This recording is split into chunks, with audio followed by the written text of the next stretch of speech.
Hello. I'm glad to be meeting you, although I wish it were not by way of video. This is a class that was put together at the last minute for those of you that need to take school finance. I'm Joseph Hunter. I've been with the program for a number of years. My main teaching duties over the last few years have been the master students' research sequences, but I've taught public finance for a number of years. I was a school principal and a school superintendent, and really enjoy talking about school finance as well. So what I want to do in this first video is to walk through the syllabus and the way that the class is going to work with you. This will be your first class. It's very similar to if we were actually in class together. I would be presenting this material and reviewing it with you. So let me just move on from this point and just review the syllabus. Then I'll review some of the details about how we'll be going about the course. So on your screen here you can see that this is a 4-credit class. It's EDAD 537. Please take a close look here. My cell number is listed for you and my email. The quickest way to get in touch with me is to call me on my email. I am text friendly. Please text me if you're comfortable and that's your main mode of communication. That's okay with me. But you feel free to call me, especially with this being such an unusual start of a course where it's kind of a hybrid model where a lot of it's going to be online just because of conflicting schedules. I just want you to know that I'm always available to you. So that cell number is there, so you can call me 7 days a week, and I really do mean that. Talking to students who've had me for research courses, and they'll confirm to you that I really do mean that. Call me anytime that you need me. Up till 10 o'clock at night and after 8 o'clock in the morning. So let me make that clear. But Monday through Friday is no different than Saturday and Sunday. So call me when you need to. I need you to pay attention to the material at the very end of this course, which is an online and blended course. Descriptions, I did send this all to you previously so that you could come up to speed on the how the technology works, but I'm going to walk through some of that with you as well toward the end of this video. So the purpose of this course is to take a look at, pull it down here, is to take a look at state and local fiscal arrangements, how current school budgets work, and how that relates to basically local and state funding process. These are the standards associated with the course. You can read through those at your leisure, and then the course objectives are the main ones I want to cover for you.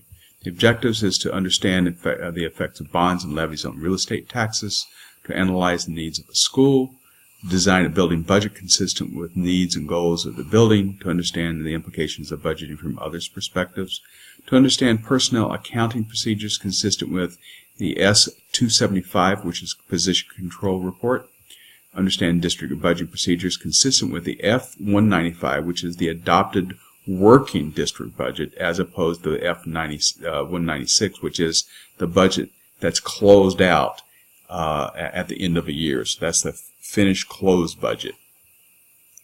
To understand student reporting procedures consistent with P223, which is this pupil head count, and the P223H, which is the special ed high cost and safety net process. To understand basic educational accountability, and to understand physical accountability procedures related to ASB and district funds.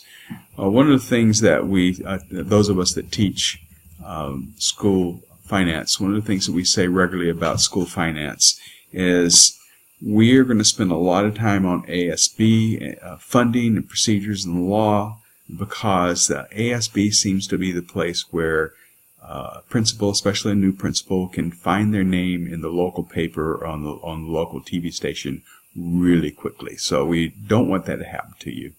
And so we're going to spend a good bit of time on that. And you'll see very heavy resources in that area. All these resources, as you can see in my parenthetical notations, are on Canvas. There's the WASBO ASB Procedures Manual. The full manual is there. But then I've got it broken down to some pieces for you. There's the WASBO Activity Coordinator's Guide for ASB.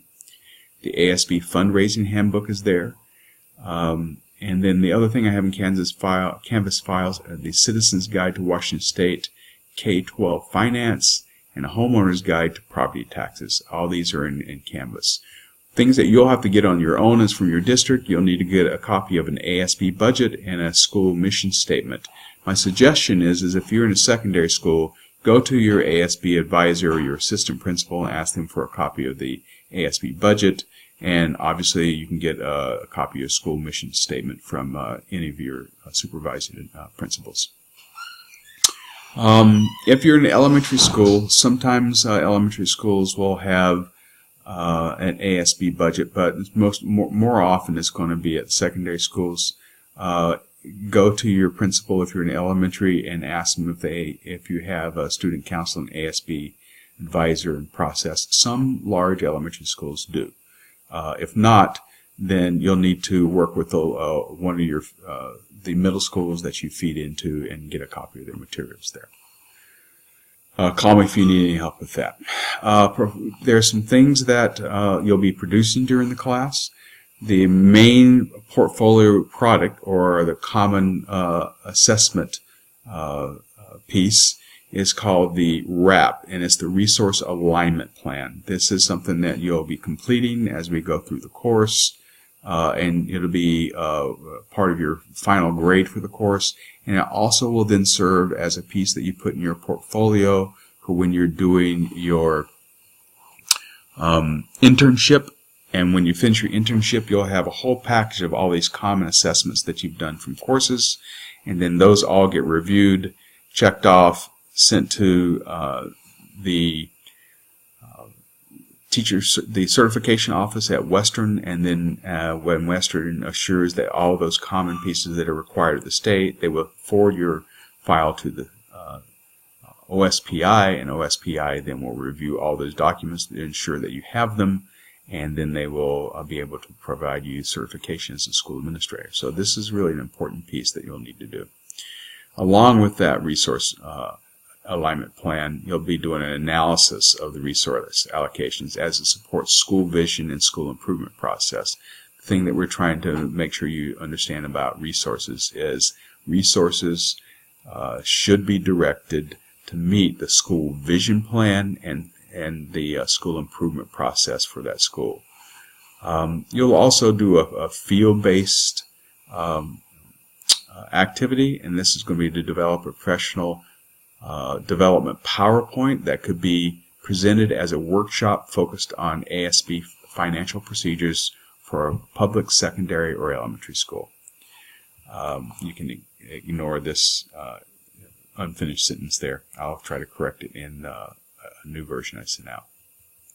Grading procedures, I'll let you look at those yourselves, but please take a note that the ASB and the ASB workshop referred to here, the RAP and the ASB workshop works out to about 35% of your class, and class participation is 45%. So this is really heavy about class participation. Even though we'll be doing some distance learning, using some online learning, you will be asked to get together in small groups with your classmates to process content and to be preparing presentations for when we actually meet face-to-face, either in Seattle at North Seattle College, or when we we join together face-to-face using distance technology. That would be Canvas Conference, which I referred to at the end of this syllabus about blended and online classes. So the class participation is a huge part of this course grade. So for our first class, which is this one, being guided as an online learning module, it's going to be you're going to complete this online learning module in Canvas, and you're watching this lecture, which is part of your first class. And what I'm doing right now is the introduction, where I'm overviewing the course and syllabus, and then I'm going to talk a bit about how Washington State funds schools.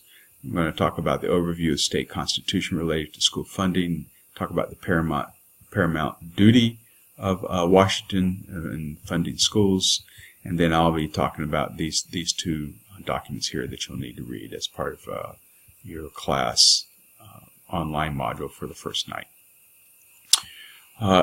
Besides that, for the first night, let me talk about the second class session, which is April 9. You will again be doing an online learning module, but I want to make sure you know that I want you to call me between April 2nd and April 9th. Before April 9th, I want you to call me to check in. So this is your first assignment you can write down, as you need to provide me a date and a time that's good, that we can connect either by phone, or we can use the Canvas conference, or if you would like to try to meet somewhere for a coffee, just give me enough notice, and we can try to get together at a Starbucks close to you or somewhere convenient for both of us. If all else fails, we can just do a phone conference, and that'll give me the opportunity to check in with you, make sure that you're clear on what's going on with the class, you're good with the technology.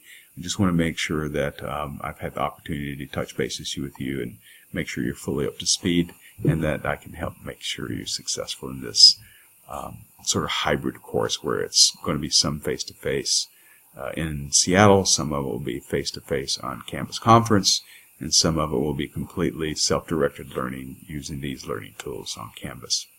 So, somewhere between the 2nd and before the 9th, we need to have a call, a conference face-to-face or using technology. You have my phone number, so you can call me to schedule a time that's convenient. You can text me and we can arrange a time, or you can email me for us to arrange a time. So after the first week's material is done, you'll be doing a second online learning module, and that will go over the forms that are listed here, the Basic Education Act. There will be discussion of RCW 28A, and that will be all as an online lecture, much like what you're watching now. I will present the content.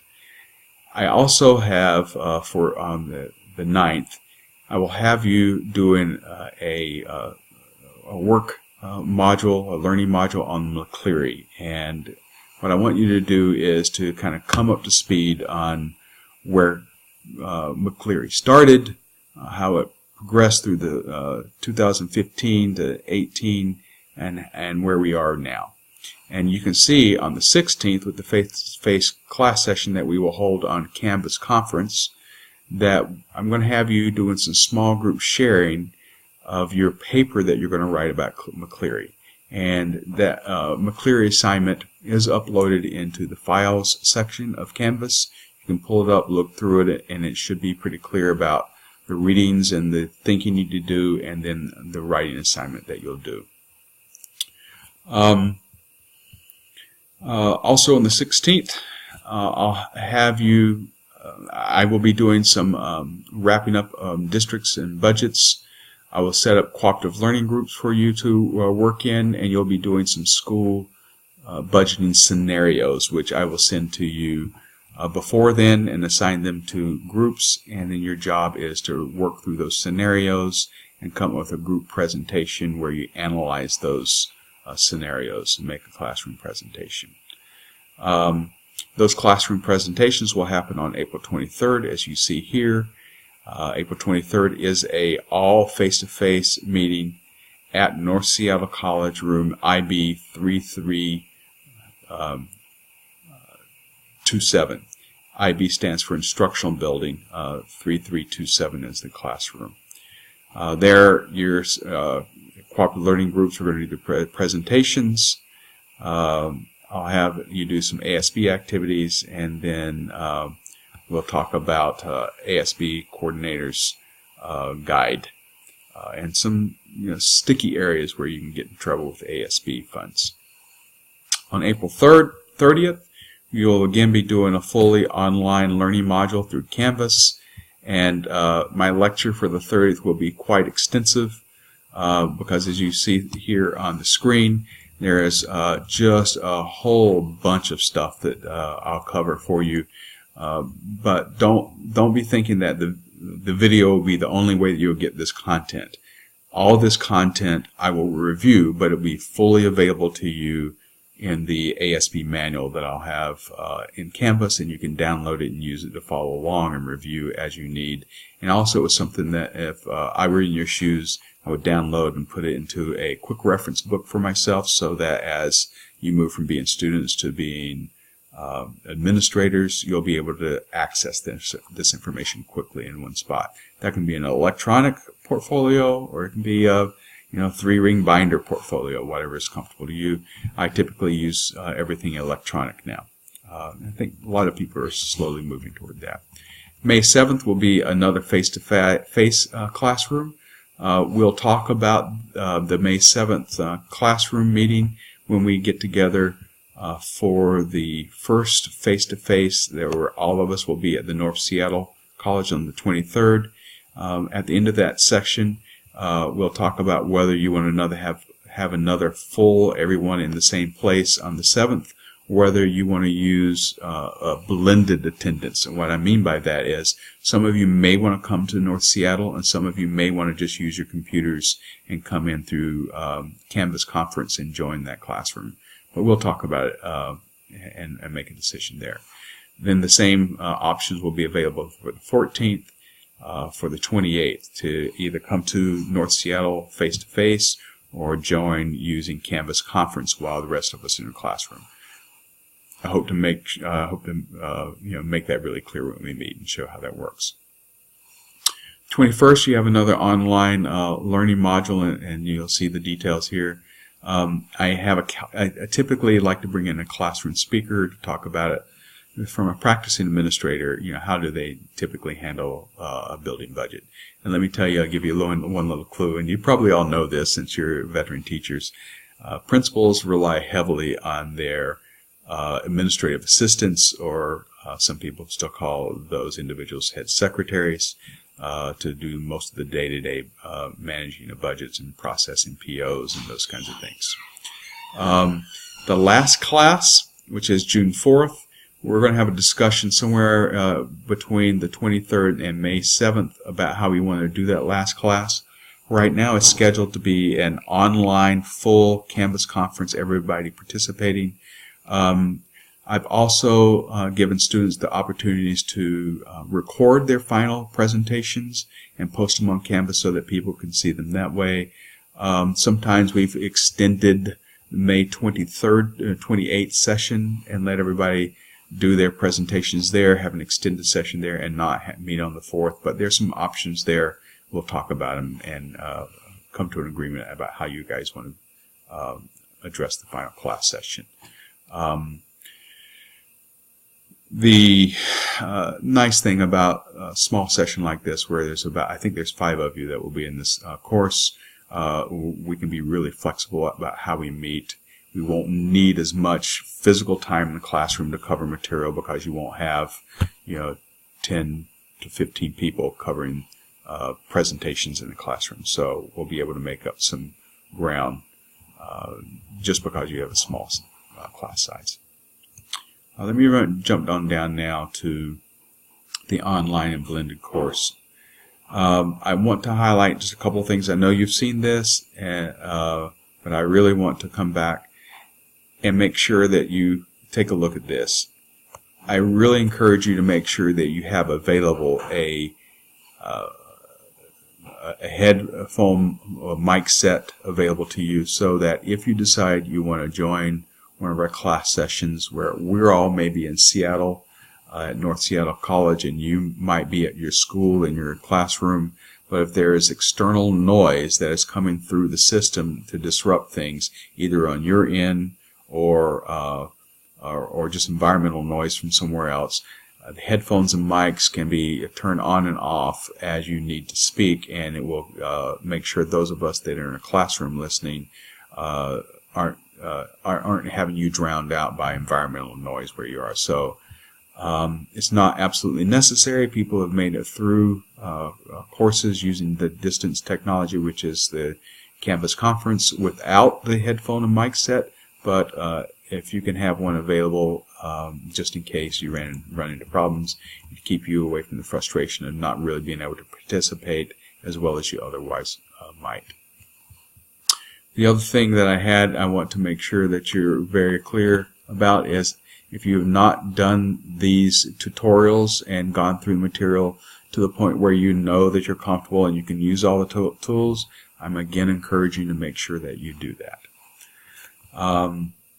The last thing is something else I again want to point out. My cell number, I try to give it to you everywhere.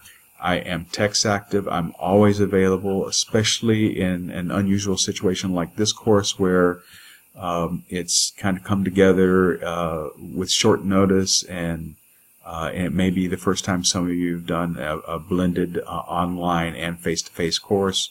I do not want that. It does not need to be, and I do not want to allow the nature of the course being some face-to-face, some online, some independent to be any barrier at all to your learning. I've been using the electronic tools for a number of years now, and if you have any frustration at all, that's your clue to pick up the phone, call me, and say, Joseph, I'm just not getting this. This is uncomfortable, and let me help you through whatever is causing you any frustration about being successful in a blended sort of online, some people call these hybrid courses. Please don't let that happen. Please call me.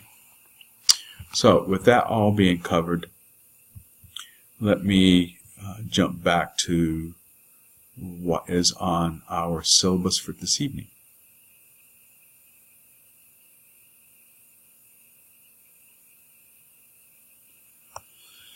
So let's talk about the logistics of the course. On Canvas, I have set up learning modules. Hopefully you have accessed this video through Canvas and the learning module. If you need any help in navigating the learning modules, your first call should be to the ATUS help desk, and I gave you the number in the material down below. It's 360-650-3333. Those are typically first or second year college students that are specializing in technology themselves, and they are way more masterful with the use of technology and troubleshooting than I am. So I would start there. That's where, when I've got problems with my technology, that's the number I call. If they can't help you and it's something that's very specific to Canvas, I gave you the directions in the material at the end of the syllabus about how to access the Canvas help line. Then call them, and they are the masters of Canvas, can help you with any problems there. But generally, you want to make sure that you're uploading any final papers into Canvas. That's where I accept them. Don't send them to me on email. Send them to me through Canvas in the upload in the way that it calls for. If you're having problems with that, and even Canvas can't help you, then make sure you call me and we'll problem solve that. So, to give you a quick overview of how does Washington State fund schools, what's the Constitution have to say about it, and what does that big word paramount duty mean in Washington State, I'm going to do a quick review of a document for you. This document is also in your file section of Canvas. And this is the Citizen's Guide to Washington State K-12 Finance. I'm not going to take the time to go through all the details in here. I've got a few sections highlighted just to give you a quick overview. But let me just start out by saying that school funding in Washington State is not dissimilar to the approach that many states use in funding education. They typically do it on a head count, or the number of students that are in the school district. So, for instance, Washington State says, okay, here's School District A. School District A has 5,000 students. They assign based on the budgets that they have for the state at the state level. They assign a total dollar amount for each of those students. In the case of Washington State right now, it's $7,000 and some change. So each student represents a $7,000 check to that district as their basic funding, the basic education for that individual student.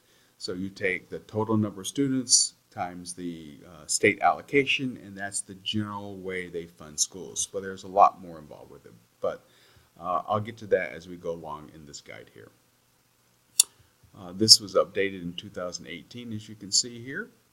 And we want to jump right into Washington system. Let me move on down the page here. Apologize for the slowness here.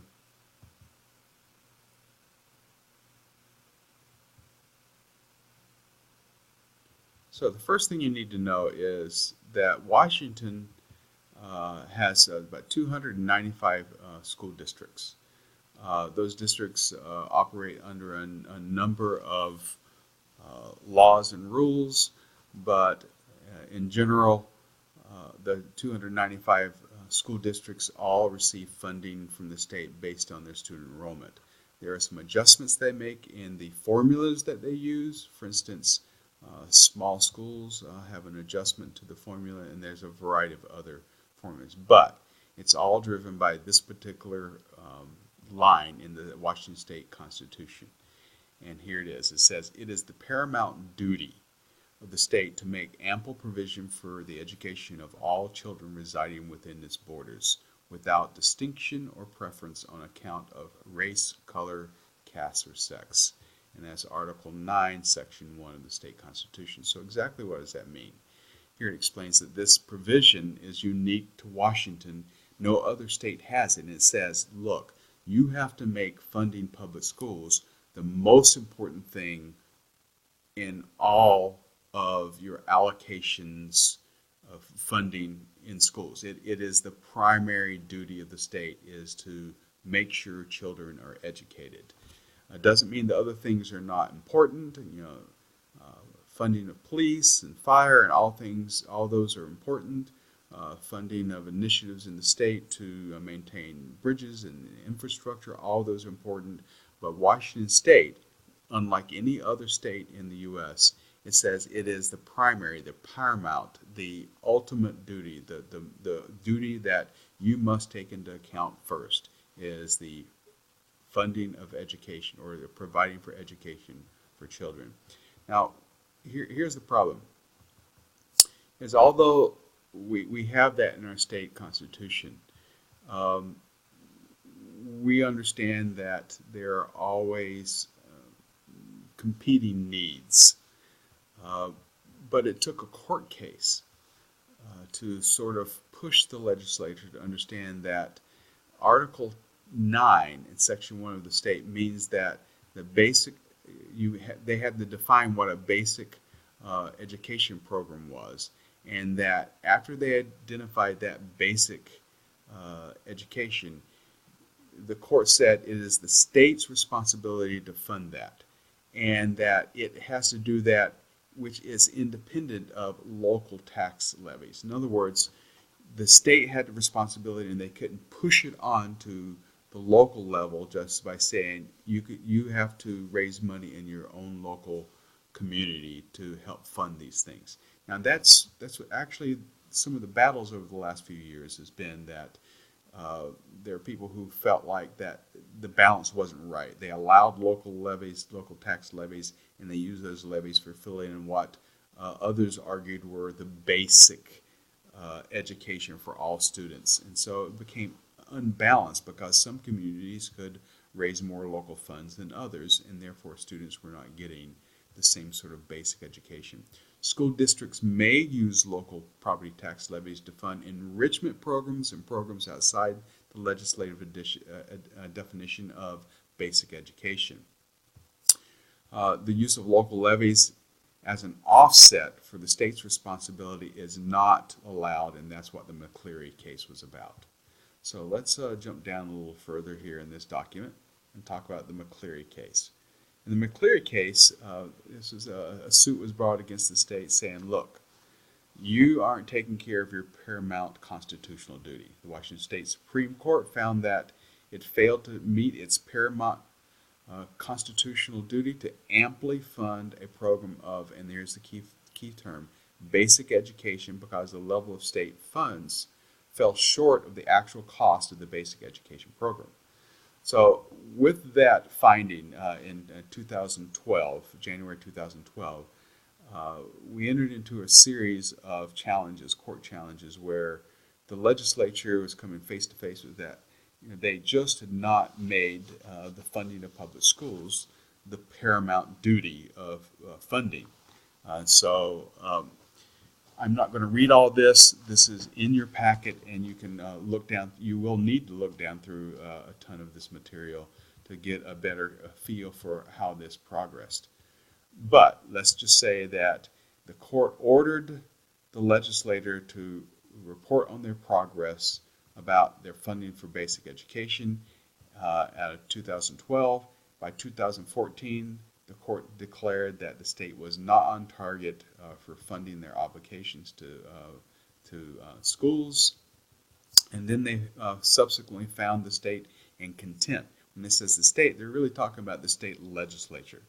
They are, in the terms of this document, they are the state.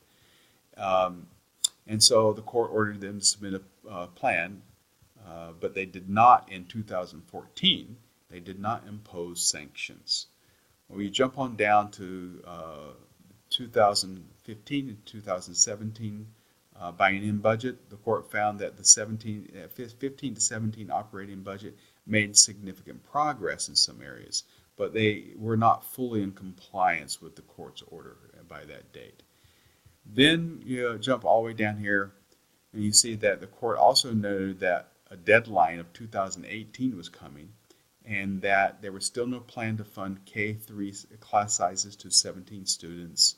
It failed to offer any plan to fund increased state allocation for teacher salaries, which was they considered was majorly deficient. And then on August 13 of 15, the court found the state to be in contempt and imposed a $100,000 a day penalty until it addressed the situation satisfactorily.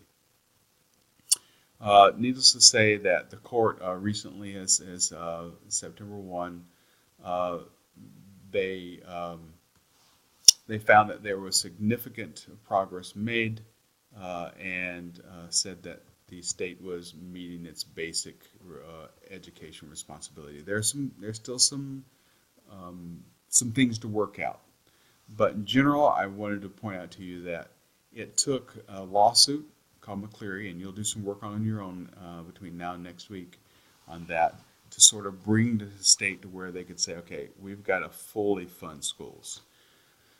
And they do it, again, based on enrollment. You can see highlighted here the definition of what a basic education is.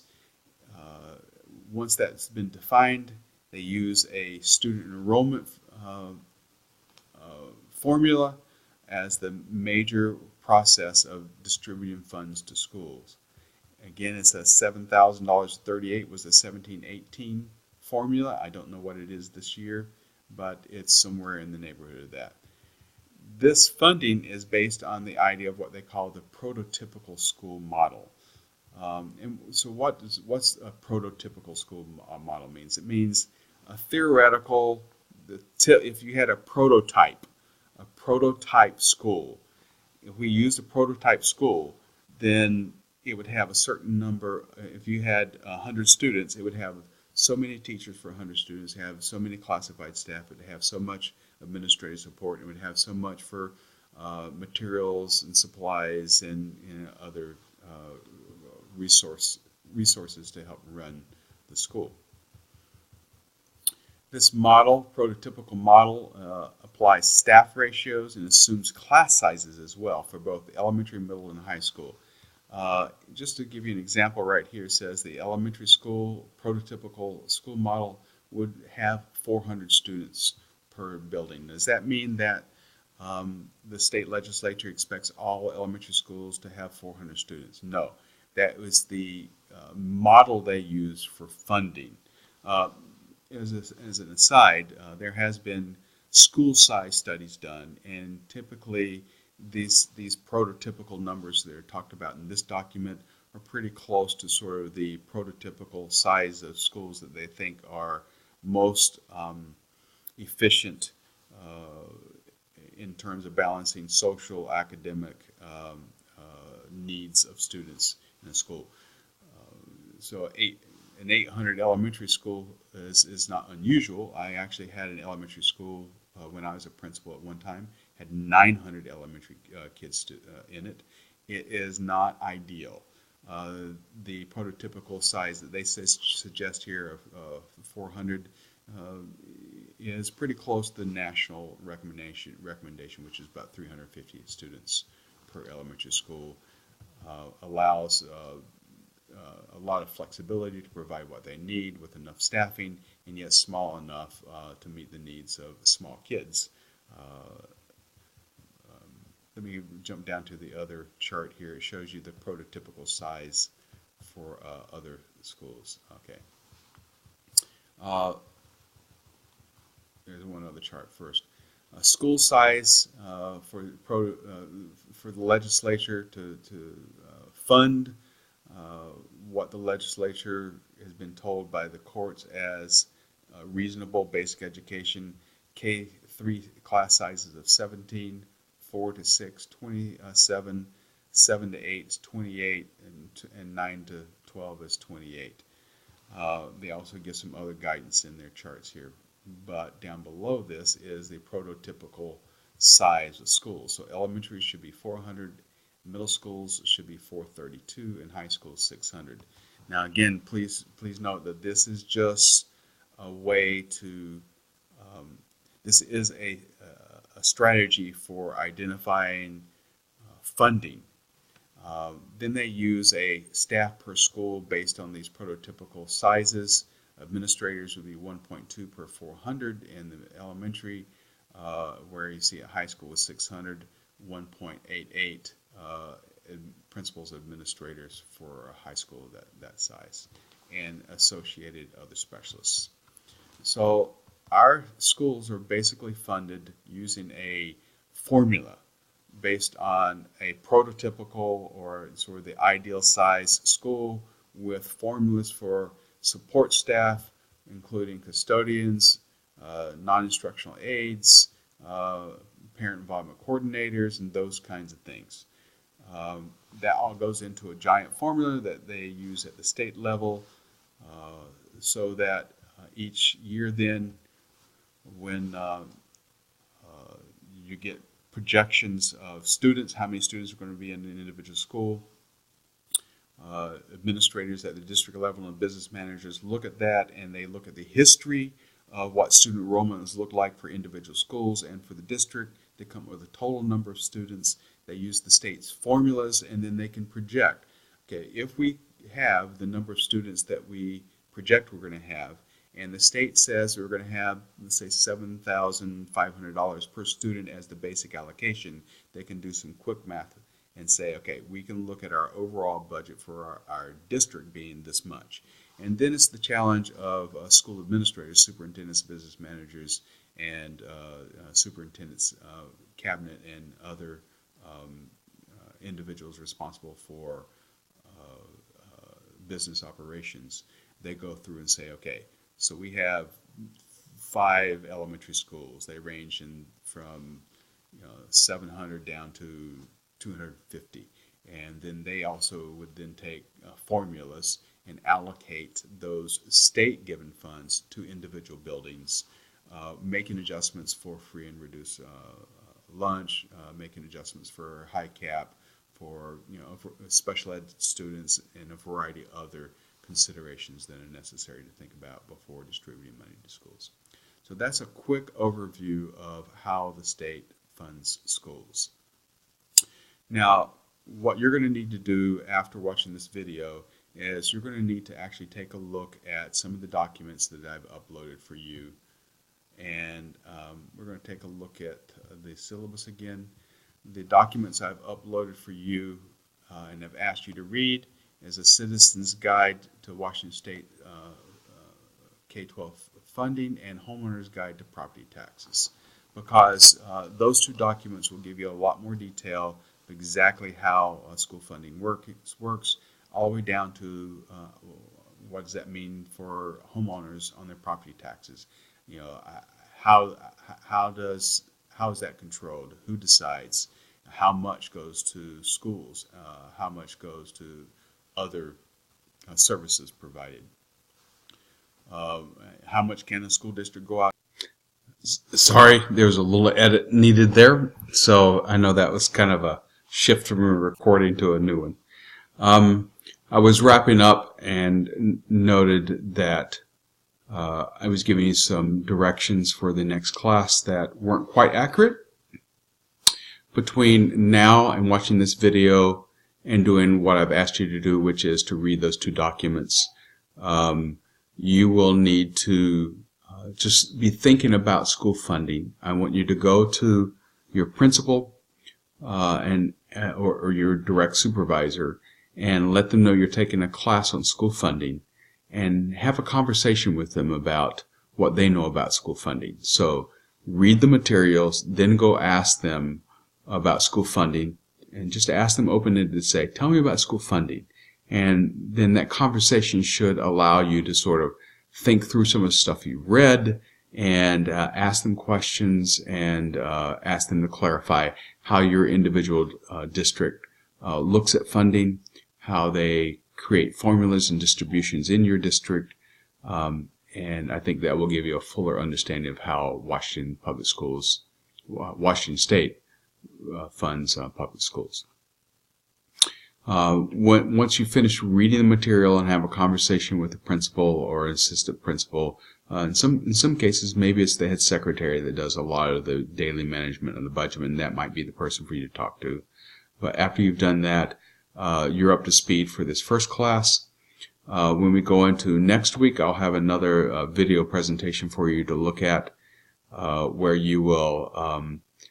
I will take you through some additional details on finance and public schools and some scenarios and work that you'll need to be doing.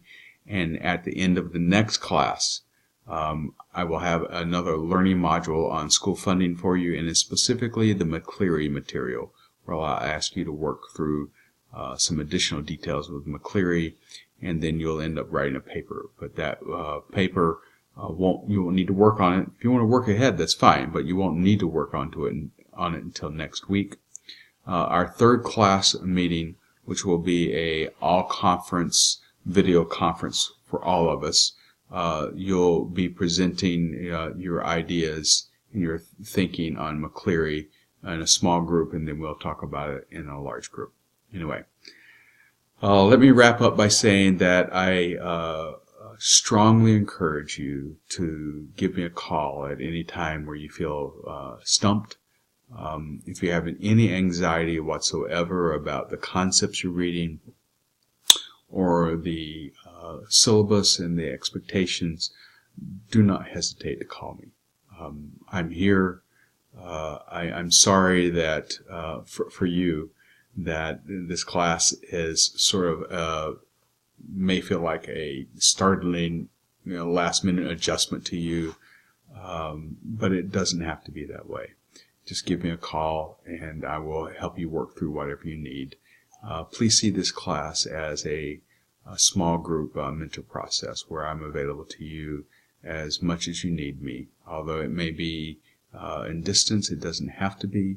If you need me to come see you individually, I'm more than happy to come and meet you at a Starbucks and have a cup of coffee and talk through concepts. So anyway, thank you. You have my number. Call me. I look forward to seeing you next week and hearing from you between now and next week, so we can have a one-on-one conversation either over the phone or on a video conference or over a cup of coffee at a Starbucks near you or near me or somewhere we agree on. So thank you, and happy reading. Bye-bye.